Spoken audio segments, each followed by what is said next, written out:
Let's talk about more of the Miami Heat. Tyler Herro, Kel'el Ware, Davion Mitchell, Nikola Jovic, the young guys. Let's review the 24-25 season, Michael Bolton. Thanks, Josh. It's Michael Bolton here, and it's time for another episode of the Locked On Fantasy Basketball Podcast. Let's get to it. Let's get to it, indeed. You are Locked On Fantasy, your daily NBA fantasy podcast. Part of the Locked On Podcast Network. Your team every day. Hello and welcome to the Locked On Fantasy Basketball Podcast, brought to you by Basketball Monster. My name is Josh Lloyd, and if I came into your house and started sniffing at your crotch and slobbering all over your face, what would you say? I'm also the lead fantasy analyst at basketballmonster.com, and today's episode is brought to you by Monarch Money. Take control of your finances with Monarch Money. Use the code LOCKEDONNBA at monarchmoney.com for 50% off your first year. Thank you also for making Locked On Fantasy Basketball your first listen every day. We are free. We are available on all platforms, so give it a thumb, give it a double bang, leave your comments. Be an everydayer. Be here every day. NBA Draft Show live when the NBA Draft is on. Wednesday, 25th of June, I think, is the date. Sounds about right. Join me there. Let's talk about the Miami Heat. We did the earlier show talking about the 27 and over group. Now we're here to talk about the 27 and under group. It is, of course, still National Donald Duck Day, so shout out to the big fella. Let's talk about this. Let's talk about this Heat squad, and we'll go into who was their best player this season. And that's a surprise to me, to be honest, because I did not think that Tyler Herro A had this in him, or B was able to sustain this during the season. I was very, very confident that some of the stuff that he was doing was going to cool off. I had him inside the top 100 to begin the season, but below ADP, which was at 81, which was very clearly wrong. He ended up this season as the 24th ranked player in category leagues. And that, to me, is staggering. His pre- and post-trade deadline, 26th and 27th. Again, no real change there. He was 39th in points leagues. And some of the stuff that he was doing earlier in the season was on some shooting numbers which were unsustainable. And guess what? They didn't sustain. But it didn't actually matter. He ended up shooting 38% from three, 88% from the line, which he's always been an absolutely elite free throw guy. But 47% from the field is a pretty strong number. 5.5 assists is a pretty strong number. 3 threes, 24 points. He's 25 years of age. He had 28 usage. And you'll notice that Darko's Delta has him 80th percentile, meaning he was one of the bigger improvers in the NBA, and I think that's fair. 93rd percentile passing creation volume. Now, defensively, it's a real problem. And I think that comes into a bit of a concern when we talk about Herro, the Heat, and valuing him long-term. He's 25. So there is an argument to be made that we haven't even seen the best Tyler Herro. All right? Will he ever be a 30 usage guy? I can sort of see it. Will he ever be a defensive guy or a defensive playmaker? I can never see it. But what's to say that he couldn't have a season where he did shoot 40% from three and get to 49 overall from the field? Again, maybe that's tough, but that puts you at 26 points, 5 rebounds, 6 assists, 1 steal, 3.5 threes. Top 15 player, that is. That is not me endorsing Tyler Herro as a top 15 player for next season or a top 15 dynasty guy at all. Because the problem therein lies is that when Tyler Herro is your best player, and he was the Heat's best player last season because Bam was off for most of the year. He was the Heat's best player. But when Tyler Herro is your best player, I feel like you've got a pretty limited ceiling, and that ceiling is the play-in. So if Miami wants to be a better team, and they want to push further, they need to do something that takes Tyler Herro away from being the best player, meaning usage down, assist opportunities down. So while he's great in this role and it was a really good season, did we see the limitations of a Tyler Herro-led team? Now, there was a bunch of distractions, obviously. The Jimmy Butler stuff wasn't very good. And in the past, Herro's had plenty of injuries that have cost him time. He only missed 5 games this season. We've also seen plenty of times when Herro doesn't play that the Heat don't get any worse. And that's not a great sign. Like, we saw that through all of that playoff run when they made the finals. He barely even played. He broke his hand, I think, against the Bucks. And they didn't play, and they were exactly the same. His passing is solid. You don't want him being the full-time primary point guard, but he's a solid lead guard sort of a player. His shooting is good. His scoring is good. His defense is bad. He is was an all-star caliber player. The real question's going to be here with Tyler Herro for this upcoming season is, like, where do you draft him? Yahoo's 9cat total rankings has him 13th. Clearly insane. Like, we're not taking him in that area. I don't think anyone would even really value him in that area. Although, it's actually not that far off the way that my Durant rankings have him, which is end of the second round. Part of the value of Tyler Herro, and this is always a thing with fantasy, is if we get a player, Dyson Daniels is going to be key for this next season. If we draft a player and he wins us our league or he's awesome, we'll just think that drafting that player again, well, not we, but it can be a common misconception or a common trap that you fall into, is that drafting that player again will lead to the same level of success.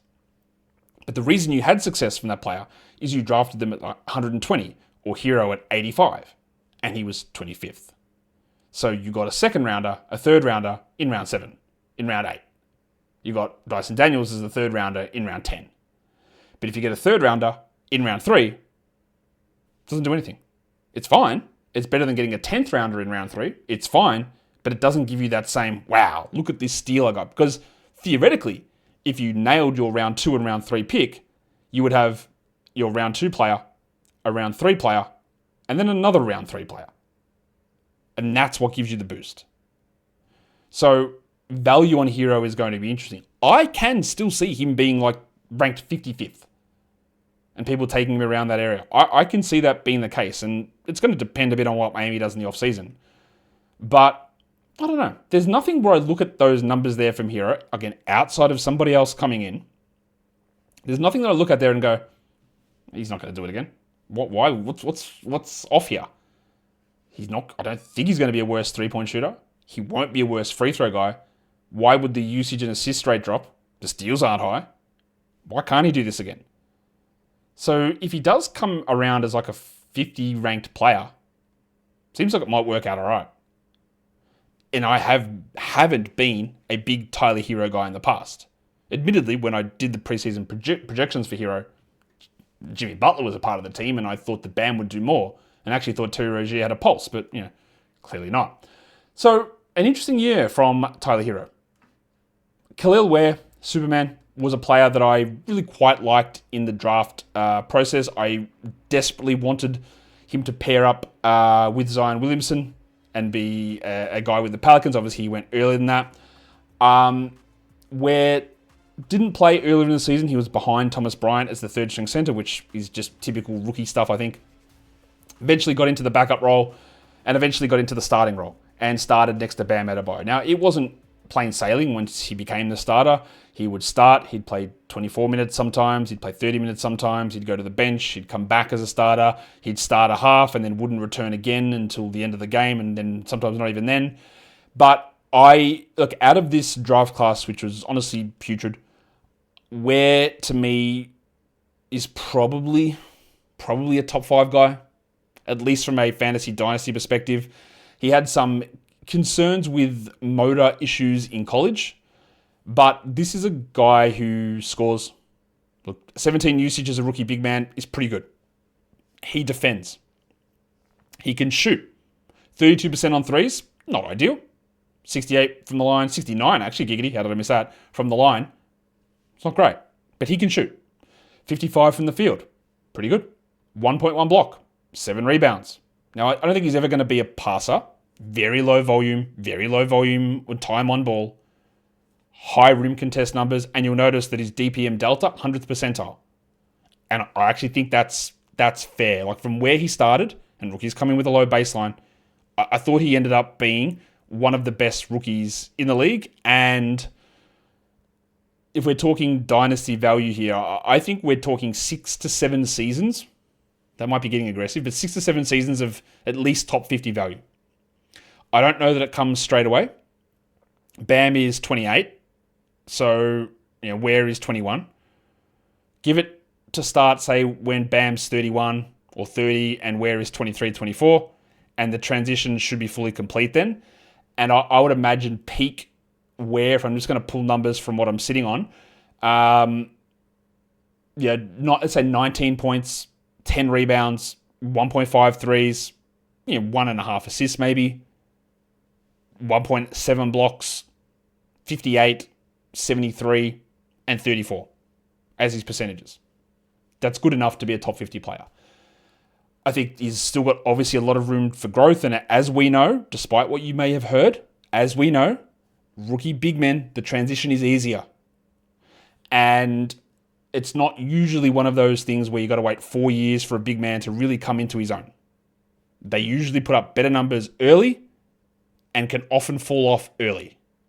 But I think Ware is a very clear starter caliber player out of this draft class and a very, very highly valuable dynasty guy. It might not happen immediately because the Ware Adebayo fit is still pretty clunky. But I think it's a 3-year investment here at least when we're talking about where can fit in dynasty valuations. And he will almost certainly be a draftable guy next season. I haven't even mentioned where he finished the year. 123rd post-trade deadline, 152nd overall. He averaged 24 fantasy points in just 22 minutes.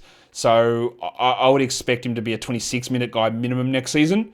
And hopefully they're going to fully commit to a Ware-Bam combination. And that enables him to be a 30-minute guy. Now, I'm not sure that they'll do that because it's Spoelstra and he could easily just be a reserve and Jovic is the full-time power forward. But I do believe that it is going to be Kel'el Ware will have 6 to 7 top 50 fantasy seasons as a 30-plus minute starting center on this team or another. That's what I'm not sure about. But I am excited about him. And even though he started with a bang and then cooled, I'd be pretty excited about where it goes. We've got more guys to talk about, including the aforementioned Nikola Jovic. But today's episode, in the meantime, is brought to you by Monarch Money. You check your bank account, you often wonder, where did all that money go? Between dining out and online shopping, entertainment, and all the subscriptions that you pay, it can be easy to lose track. That's where Monarch Money comes in. It's your personal CFO. It gives you full visibility and control over your finances. But it's not just that budgeting app. It is a budgeting app. You can budget on it. You can track your money. It's a complete financial command center.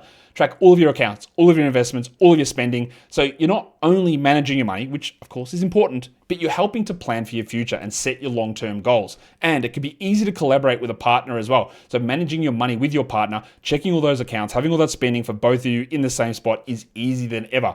So take control of your finances with Monarch Money. Use the code LOCKEDONNBA at monarchmoney.com for 50% off your first year. That is monarchmoney.com. The code is LOCKEDONNBA for half off for your first year. All right, as you're well aware, we're here and we're talking about the Miami Heat. We're talking about their under 27s. We've done Herro. We've done Kel'el Ware, who, again, as a rookie playing 22 minutes, to be on the edges of the top 150 is incredibly impressive. Let's talk about Little Chungus, Nikola Jovic, a guy that I was not particularly high on in his draft class. There were a lot of people that thought that he fell a lot in that class. To me, he went in the right spot. Middle to end of the first round is, middle to end of the 20s. Mid-20s is about the right spot I felt for him. He's still only 22, so he's still really young. He was starting to put together very clearly his best season. Very clearly this was his best season. I still think that there are a lot of things about Jovic which the fantasy game doesn't love. Drip, for some reason, hated his season. 3rd percentile. I don't buy that. Darko's got him at 52nd percentile. Fair enough. Defensively, there are real problems. He's not a defensive playmaker. He's 6'10", 6'11". He doesn't protect the rim. He doesn't generate steals. He's a pretty good passer. He's not a great passer. He's a pretty good passer. He can run a little bit of point forward stuff. The shooting, 37% from 3. That's pretty solid. He ended up 171st in fantasy value, but you'll notice that post-trade deadline after he broke his wrist, he came back. He didn't play much. He was 350th, but he was inside the top 150 before that. He only played those 46 games. He averaged 22 fantasy points. He's probably going to be a better category league guy than points league guy moving forward. But this is a player, 6'10", 6'11", played a lot of power forward, and he averaged under 4 rebounds. He averaged 0.3 blocks. He scored 11 points with 2 threes. All right, fine. The 3 assists, pretty useful. But there are so many overall holes in this fantasy game. Will he ever generate anything defensively? Will he ever be able to get enough usage, enough offensive volume to make up for the fact that he doesn't do anything on defense? 62nd percentile offensive load, which is not a bad number. But he already played 25 minutes a game this season. And yeah, there's going to be the Spoelstras up and downs. And I think Ware is a much better option long term. Now, it could easily be a Jovic-Ware pairing at some point in the future when Bam ages out or is traded or whatever happens. But even though we got some positive signs this season from Little Chungus, I think he's still sort of destined to be this. You start sometimes, you don't start, you fluctuate to 29 and down to 22. The shooting is still not 100% reliable. It's definitely better. Defensively, I worry about that. The lack of rebounds, I worry about that. What is the thing that he's hanging his hat on? It is being a point forward, and that's fine. Like 3 assists per game in 25 minutes as a 6'11" guy is solid enough. But it doesn't pay the bills fantasy-wise. The shooting is pretty good. 37%. 83 from the line. That's all very good. And I am encouraged by that. I thought he took, again, big steps forward. Him heading into year 4 now is going to be a key season to see what Jovic is able to produce for us. And with Ware around, with the Andrew Wiggins around also, like I'm not really convinced that he's going to have a starting spot. Now, maybe they go Wiggins and Jovic and Ware comes off the bench. Possible. Totally possible that that's the direction that they decide to go. But I do think that he might be destined to be that 6th man type who starts sometimes and doesn't start other times. And doesn't have that one really high value, clear standout skill. He's a useful player, but he's inconsistent. And that could be frustrating for a coach, but also for a fantasy manager. Now, he's still really young. There's still a lot of stuff that can happen. So when we compare him to the next guy we're going to talk about, it's a huge difference in terms of age and how far he's got to go. But I'm not going to put as much faith into Jovic that I do into, say, someone like Kel'el Ware. The guy I want to talk about now is Davion Mitchell, who did nothing in Sacramento, was an ill-advised top 10 pick, was dumped to from Sacramento to Toronto, sort of lost his spot in Toronto to Jamal Shed, who was also part of that deal, and then came across to Miami as part of the PJ Tucker deal, part of the Jimmy Butler deal. He only had 14 usage, Davion Mitchell. He played 27 minutes a night. He played some decent minutes up in Toronto. But what really happened is he got to Miami and he started getting 34, 35 minutes a night. And you'll notice post-trade deadline, the 132nd ranked player. The improvement with the advanced metrics, both sites thought that he jumped up immensely, and he did. He looked so much better. He shot 40% from 3, and he was a horrendous shooter. Horrendous in other seasons. His passing jumped way up, 5 assists per game, 94th percentile in passing creation volume. And part of the issue with him in earlier seasons was he wasn't a good passer. He was a terrible shooter, and he got by on defense. And what you'll notice this season is the deflections are way down. The steal numbers are not good. But he turned into more of a traditional point guard, a 3-point shooting, passing guy. He's very small. He's undersized. He averaged 8 points. He's a low usage player. But he hit his threes. He got his assists. He got a steal. He didn't hit his free throws, so I am going to have a level of skepticism about the 3-point shooting. But I would expect, again, given how this team looks, that whether he starts or not, it doesn't really matter because Bolstra showed that he'll just play 33 anyway. He will be a draftable guy towards the end of drafts, but if we look at those numbers where he's 132nd post-trade deadline, it's pretty good. It's pretty good. Does he really have room to be more than a 14 usage guy? He could probably average 6 assists, 1.2 steals, 4 rebounds. Maybe not 4, he's not even a good rebounder. But he's not a volume 3-point shooter. He's not a volume offensive guy. So while there was a lot of love for him in the second half of the season, it didn't translate into absolutely elite fantasy numbers. Like they were good. They were good enough, and you wanted to have him. But we also know there's a lot of funny business in March and April. The Heat were trying. They were still trying to get into the spot they needed to get into, but Wiggins was out for a lot of that time, and a lot of the teams they were playing weren't trying. So there is some skepticism about some of those numbers that he did put up there. I do think he'll be a draftable guy. I do think that in a season, if he gets full 33 minutes a night, we could easily get to 10 points, 1.5 threes, 6 assists, 1.3 steals. That's good enough. Is there upside for more than that? Will he ever turn into a 1.8 steals guy with 7 assists and 15 points? I'm not sure about that. I do not trust the shooting yet. It is still pretty low volume. The free throws are still bad, and they've been bad all the way through. And one of the things that we thought that would carry him was steal rate. Wasn't there.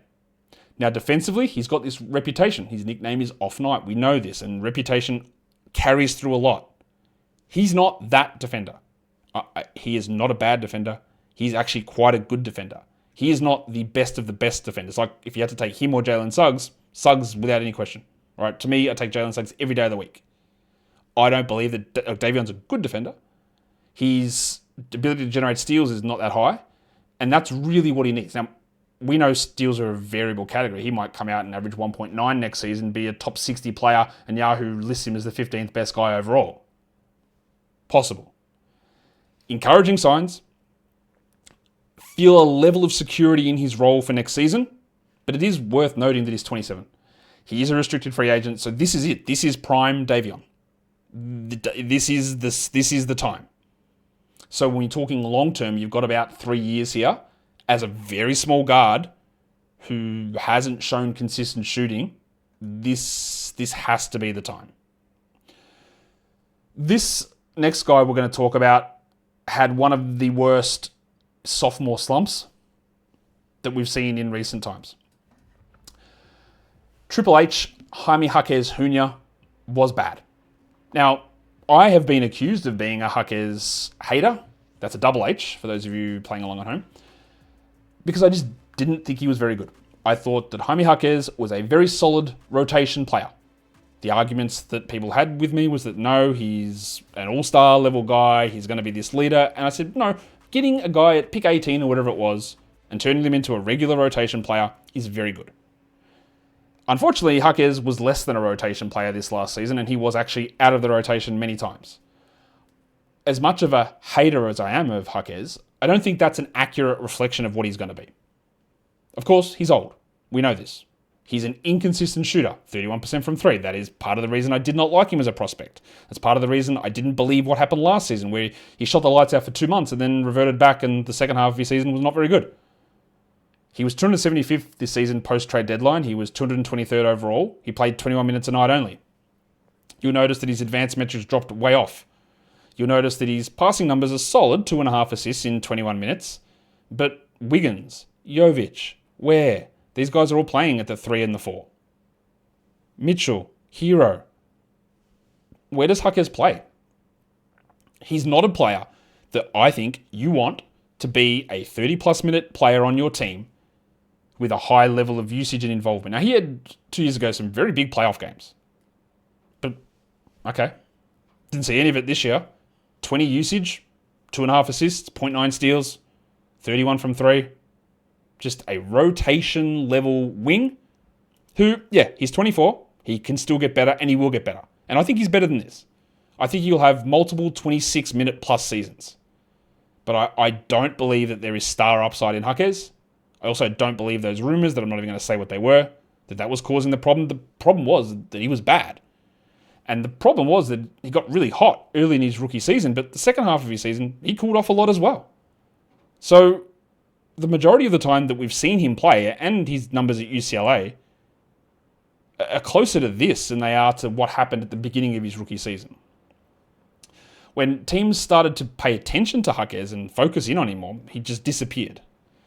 So again, I'm not going to write him off. There is a chance that there will be seasons where he is a starter and he could have a big jump and become back to being maybe he's a 38% three-point shooter and he averages 5 assists as a point forward. I don't buy it at all. I don't think he's that good of a defender. I don't think he's a good offensive player. I think he's a guy that has a scalability. But overall, I look at this season, and there'll be others that disagree. There'll be others that look at this season and go, well, that's a dip. This is a chance to buy. This is the anomaly. To me, I look at this and go, that's probably about right. This is sort of how I viewed him as a player. That's why I don't even know if I had him inside my top 25 in that draft. Because this is sort of what I saw. This is how I viewed him as an NBA prospect. The book on him is still yet to be finished. So I don't know what he's going to end up being. But when I look at this season, again, coming from the spot where I was, I go, actually, that tracks. That's what I thought he was. Not what we got in November of his rookie season. And it is worth looking at the second half of his rookie season and seeing how the stuff fell away. Because the consistent shooting is not there. Consistent defense is not there. And I'm just not that into Jaime Jaquez as an NBA player. Today's episode is brought to you by DoorDash. Most importantly, Dash Pass. Because during the NBA playoffs, that means when you've got all these big performances, you can get even bigger rewards. And DoorDash brings the heat with a slam dunk deal for Dash Pass members during the 25 NBA playoffs. It's called They Swoosh and You Score. So anytime a player drops 50 or more points during the NBA Finals, Dash Pass members can score a free 3-piece crispy tenders combo from Wingstop the very next day. Just place an order of $20 or more and use the code WINGSTOP50 at checkout, and that combo is yours. Crispy, delicious, and totally free. The offer is valid noon to midnight the following day after that game. So, you might be just getting some food delivered for whatever it is, but now you know that if someone drops a 50, that's extra impetus to get in there because you're going to get those free crispy chicken tenders from Wingstop. So sign up for Dash Pass and unlock this and more exclusive deals all season long. So when any player scores that 50 plus points in a playoff game, Dash Pass members can grab that free 3-piece crispy tenders combo from Wingstop the next day with a $20 order and the code WINGSTOP50. That is Dash Pass, your door to more savings, more flavor, and more ways to win. Terms apply. Okay, we're talking Miami Heat.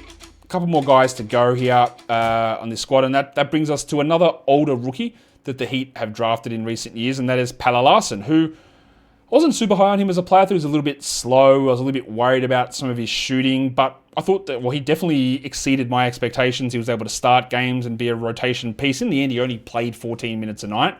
He is older, 24 years of age, same age as Jaquez. He averaged 5 points with 1.2 assists.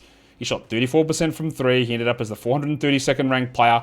I actually do think there is plenty more scope for Larsson to get better than this. But what does he top out as? A 22-minute-a-night spot starter? Probably.